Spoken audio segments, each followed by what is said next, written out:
What's going on, everybody? We are back with another exciting weekly episode of Hut Champs. Today it was week number 2 of the Off the Charts event, so we're going to kind of review that. We're going to take a look also at the the Hut Champs card that we got going on. But we're going to kick it off here by leading it off with Showtime Patty Kane here on the Off the Charts Week 2 event. 5'10", buck 77. He's got playmaking forward and he's got gold puck on a string. 87 XL, 88 speed, 80 endurance, but 93 agility. Shots in the upper 80s, so ain't too bad. Hands 90, just exactly where you think they'd be. I thought he was going to come out and be a little bit better of a card, maybe a little bit more speed, or for sure his shot, because he's always had a really good shot. Especially for his size at 5'10", buck 77. I think they did him just a little dirty, but that's just me. Then we also got Teemu Selanne, which I think Teemu Selanne was probably the best card to come out of this week. He had 92 XL, 91 speed, 80 endurance is kind of a killer, but he does have sniper forward, so that brings his shooting up into the 90s along with gold wheels.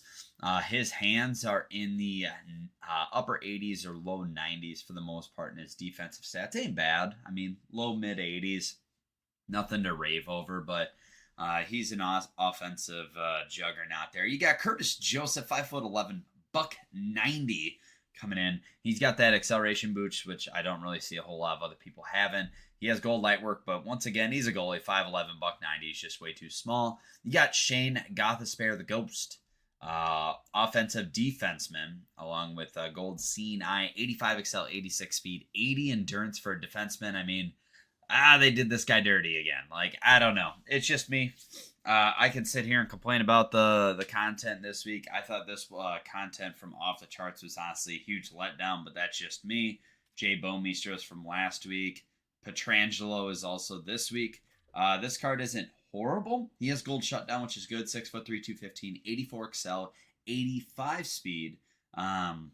His slap shot, wrist shot power is up in the upper 80s, and his defensive stats are honestly pretty good.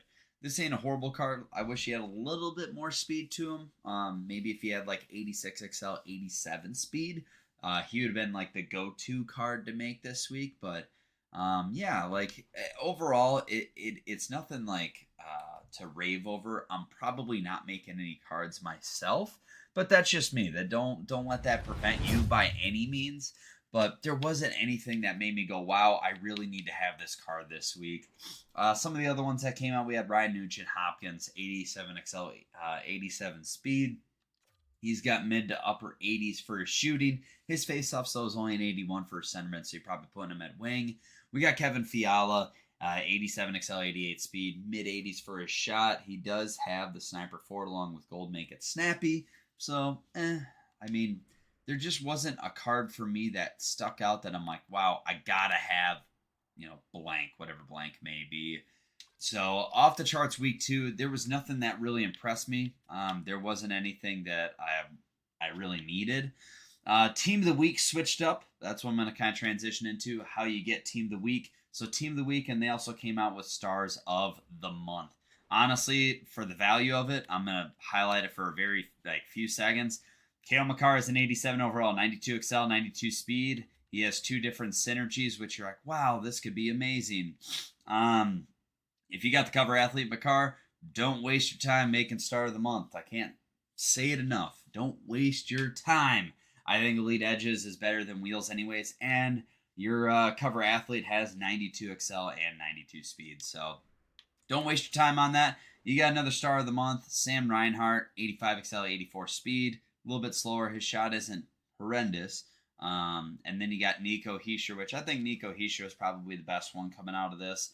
88 XL, 90 agility, 89 speed. Shots in the mid 80s. Gold make it snappy. He has 86 faceoffs, so you can leave him on as a center, which isn't the worst thing in the world. And his defensive stats ain't bad. 90 stick checking and 89 defensive awareness with those synergies on. Then you go over to the team of the week. Now we're starting to see that jump with these overalls. So we got the 86. Martin Necas is the one that we're highlighting. 89 XL, 89 speed. It's a pretty good card, honestly. Upper 80s for his shots. Gold puck on a string. His defensive stats are in the low to mid 80s, so it's nothing crazy. But, like, His offensive stats are there. His faceoffs are an 82. I'd highly recommend putting him on as a winger. But once again, like, we're starting to see pretty good cards come out of these Team of the Week. I really like it personally. You got Connor Bedard, Jake Sanderson. We got Mark Stone, Fantilli. And then I call them a lot of throwaway cards. But now you're going to start seeing a jump from all these 82s we would normally get. Now they're up to 83s that we're going to see. So when it comes to making these cards, that's where I'm going to kind of transition here. When it comes time to make some of these cards, you are going to have to keep in mind that it's 83s going into the sets now, not 82s. The 82s, still keep them on your team because it can help you when it's time to get all those challenges and stuff done. But still 10 Team of the Week collectibles to make an 83 overall choice pack. But if you're looking to make Martin Necas, it's now 583. So if you're like me, I've been holding them aside every single week. I haven't made anybody. And that comes back to burn me because it's like, great, now I need 83. So those 82s are irrelevant when it comes to make the Martin Necas card, if that makes sense. So that kind of sucks. I'm looking at the positive side of at least I still have all these cards to make. I still have all these cards to do the challenges and objectives and stuff like that. It still sucks. But other than that, the other thing to kind of keep in mind too is the Champs reward this week as well. You want to take a look at it. We got, I think it goes under event now. After this, we also got a huge team update. But for Hut Champs anyways, it's Jeremy Roenick this week, which Jeremy Roenick, if you're top 100 or just 10 wins is good. So when you take a look at this, I'll hide my face once again. 6'1", 205, two-way forward. He's got 86 endurance, 83 faceoffs, 89 XL, 90 speed. His shot power is in the 90s or upper 80s, and his accuracy is in the mid 80s to upper 80s. Gold Unstoppable Force, we're kind of picking up where we left off last year. This is a very solid card. Good defensive stats, a well-rounded card. He will definitely make the team. And if we pop on over to his 85 overall, 88 XL, 89 speed, 82 on faceoff. So he's going to be a winger for me. Once again, I'm just overloaded on right-handed wingers, but still, it's going to be a great card nonetheless. I'm excited to pop him on. Danny Heatley's been surprisingly good for me. I was not expecting him to be that great, but let's go to the team update because it is a big team update this week. We had a lot of changes. We finally grinded out and got a lot of stuff out of this week. We finished off and we now finally have Jack Eichel. We made Sid the Kid and we got him up all the way. Connor McDavid, that was last week's news. We got Patrick Marleau still in there. Peter Forsberg, Willie Nylander's the one we kept. We got Panarin. We all remember that. We're having PTSD flashbacks of getting the Panarin card. Danny Heatley, his shot's been immaculate. He's hard to knock off the puck. Highly recommend using that Danny Heatley if you got him. We still got these guys kind of from the beginning, so I'm looking for a good centerman. Then defensively, Cale Makar, Miro Heiskanen, Zdeno Chara, Drysdale, Goulet, and Mike Green. I'm hoping we get some more defensive cards from these Champs runs. But the thing I want to highlight is at the end of the day, like, I think the Off the Charts Week 2's event, Solani's the only one I would maybe consider making, unless it's one of your favorite players from your team. Then by all means, disregard everything I'm saying and make sure to make that. But this gives you a chance to really, like, focus on X Factors, team builders, and power-up icons. Take advantage of the fact that if you're like, nothing impressed you this week, take advantage of the fact that you can now put time into those cards. Once again, wild card, you get a free modern power-up icon. I know there's 12 to make, but if you're like me, I've been just kind of chipping away at it here and there. So that's kind of where my focus is going to be for this week, is going to be trying to get a power-up icon.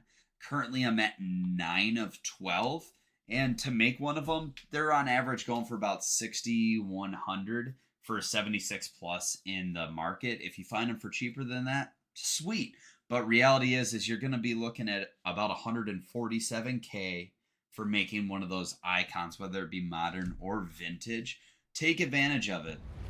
I was at 5 on Friday when it came out, so I didn't spend any of my coins. Now I'm just down to making 3, and I'll have Gretzky. And Gretzky's better than anything that came out for these Off the Charts. if you made multiple cards and you still need to power them up, take advantage of getting those off the charts challenges done, so that way you can get the free tokens and upgrade your current players if you don't have them up all the way. So like, find the silver lining when we get bad content, because it's going to happen. Not everything's going to be a banger. I was hoping for Krill the Thrill to come out on this one, but I'm happy they didn't, because he probably would have 81 excel, 81 speed and stuff like that. So I'm happy, like, it gives me time to kind of work on other stuff. And from the off the chart stuff, I was able to collect some of the tokens from Moments and or wild card and stuff like that, and I got Sidney Crosby up to an 86. So it was 100% worth it in my mind just to stay patient. Don't go rushing into it. It's all right. Take advantage of some of the stuff this week, just like I was. Once again, if you like what you see, this is that weekly update. Thank you so much. I need to get better at separating these videos so we're not clustering everything to a Sunday. But if you like what you see, hit subscribe. We're over 100 subs now. I'm very appreciative of it. If there's anything you'd like to see moving forward, give me suggestions. I got plenty of stuff I can cover in content. Even if the video isn't 10 minutes long, I'd love to give you my thoughts and ideas and stuff like that based off of some of your guys' questions. Other than that, I hope you have a wonderful rest of your weekend. Happy Sunday Fun Day. If you're up here in the Minnesota area, it's kind of rainy and gloomy today, so take advantage of getting some naps and stuff in if you don't have to work. But stay safe, y'all. Thank you so much.